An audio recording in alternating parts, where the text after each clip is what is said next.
on 51 makes. I know that's a stat that you would take often here, but when you have a night like this where you go out, score 140 points, as this team is learning and growing, how do you use this as a teaching game?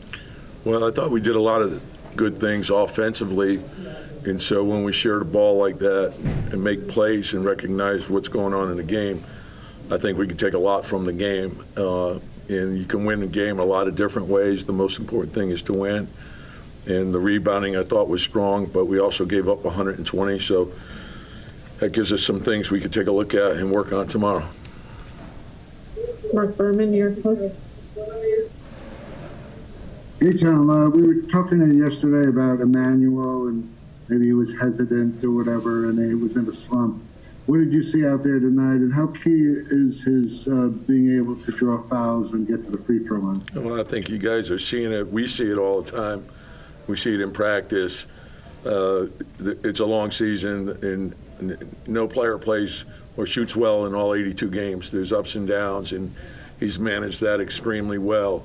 This guy's a great shooter.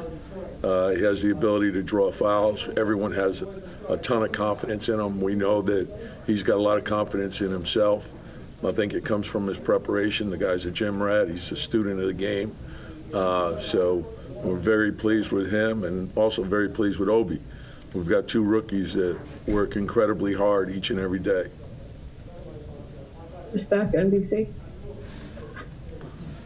Tom, you shot 5 for 22 in Sacramento from 3. Tonight you shot 19 for 36.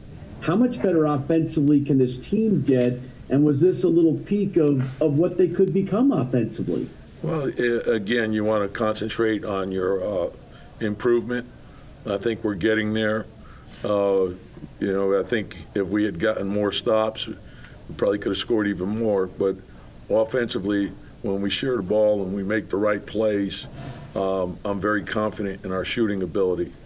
And obviously, I prefer the 19 made threes. Ian Begley, SNY.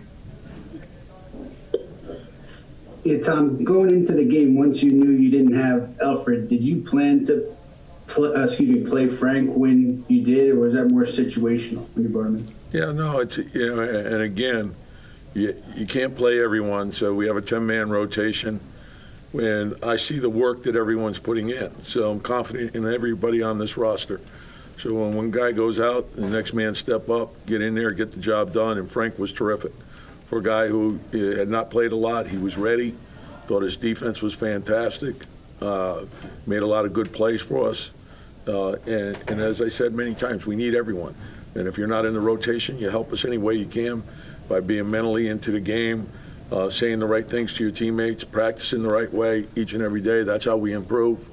So they've done a great job. Their professionalism has been outstanding. Amanda Hajar, Knicks Digital. Coach, you guys pulled out to a big lead, and then they came back, and then that trend happened a little bit. At the end there, aside from just making shots, what did you see from your point of view as to why you were able to really pull away? Yeah, it's a long game. There'll be runs. I like that we had the toughness to not give in. But, again, when you're playing with a lead, you got to play with a lot of toughness, and that's an area that we can improve upon. So you're doing a lot of good things to build the lead, and we're still striving to become a 48-minute team. We're not there yet. But we have a lot of things that we can work on and improve upon.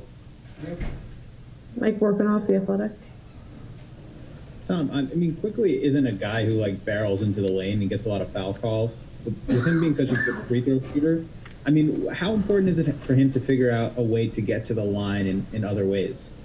Well, I think it's critical, and it's all set up with his shot. But he's real clever. He studies how he's being guarded. And we take advantage of that. And I think the added benefit to that is also getting to the bonus early. And so if you can do that, you're putting points on the board. And, we understand the value of a free throw.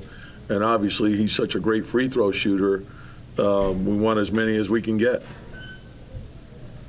Last question, Mark Berman. Yeah, Tom, again, with Frank, what went into the decision that you were going to put Frank back in and not play Austin tonight? Yeah, just, matchups. I wanted to get a look at Frank. As I said, we have a lot of confidence in everyone on the roster. It was Frank's opportunity. He went in, he took advantage of it, and played well. And the most important thing is helping the team win, and that's what we're looking for.